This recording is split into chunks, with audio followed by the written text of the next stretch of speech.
Excuse me, Satan. I think you're in my seat. I'm going to start this story off by saying that this is absolutely not one of my most shining moral moments and that I'm well aware that I was a straight up asshole for doing what I did. My only real defense is that I was in a super bad place mentally and needed a mountain's worth of therapy. If you're curious about the circumstances around her, check my profile. Bitch was evil in human form. Now, on with the revenge. I was a weird kid growing up, really weird. It was mostly because I was being abused at home and forcibly isolated. My social skills were so underdeveloped that I had difficulty reading human faces aside from my grandmother, grandfather, and father. Being the weird kid meant that I was a juicy target for bullies. It never stopped, but there was one bully that I hated more than any of the others. We'll call her Holly. This girl never passed up an opportunity to make my life hell, and since she lived across the street from me there was nowhere I could avoid her. Holly treated me like garbage. Here are a few examples. She put dog crap in our mailbox on a regular basis. She let my dog out of my yard and I was never able to get her back. She would also sit on her porch with her friends and roast the hell out of me to entertain them if I so much as put a toe outside of my front door. It went on for years. I hated her with the fiery passion of 1,000 suns, but while my grandmother was still alive there was nothing I could do about Holly. If I did anything to her or fought back in any way my grandmother would punish me for it and I was more afraid of her than I was Holly, for a very good reason.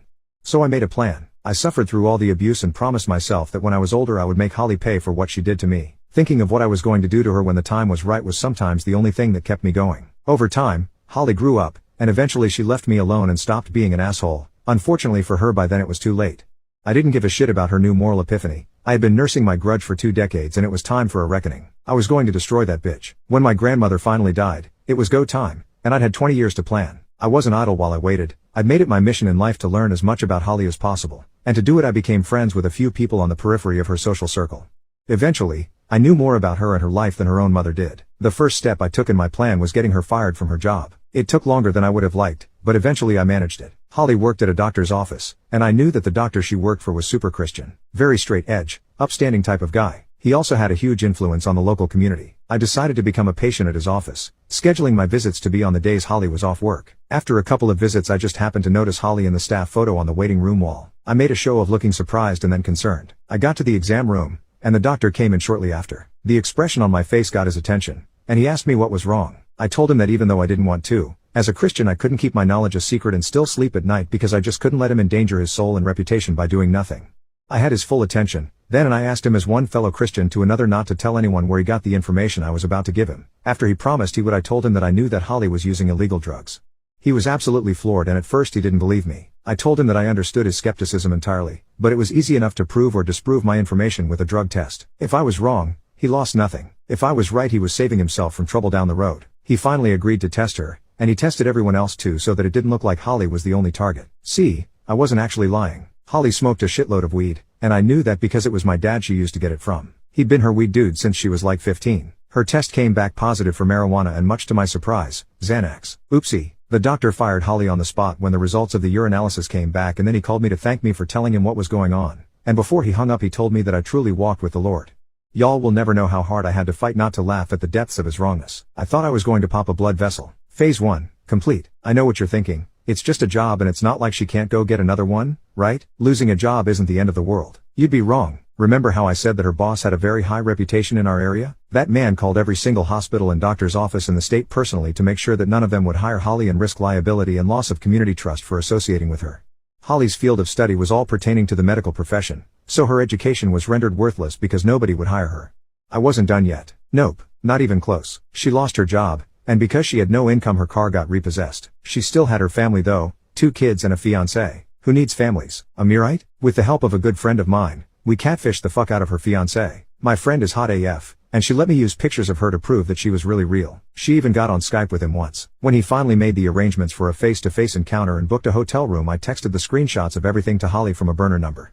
To say the excrement impacted the oscillating unit would be a vast understatement. They broke up, the whole thing was an ordeal and Holly was devastated. She had 2 kids, no job, and now no fiancé who could help her keep the family afloat. A normal person would have stopped then. Unfortunately I am not normal and I was going full scorched earth. I seethed for 20 years. No way in hell was I going easy on her. Phase 3. With her fiancé gone and no job Holly was struggling badly. She needed money and she needed it quickly before she and the kids got evicted.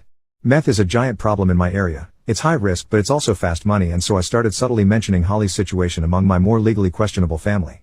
Eventually one of my family's friends who happened to be a meth cook got in contact with Holly and offered her a shitload of cash to let him cook dope at her house. It was supposed to be a one-time thing. 2 days and then done forever. Holly was desperate, so she said yes. Everything went smoothly at first, but dead in the middle of the cook someone called in an anonymous tip about an active cook in progress to the local narcotics unit. They rolled up on Holly's house at about 3 a.m. and caught everybody inside, including Holly red-handed making meth. Watching her cry when they handcuffed her and put her in that police cruiser was one of the most gloriously satisfying moments of my life. She was in deep legal doo-doo, and to make a bad situation even worse, most houses where labs are discovered aren't deemed habitable afterwards because the toxic fumes from the chemicals used to make the drug get everywhere, and it's super hard and time-consuming to clean.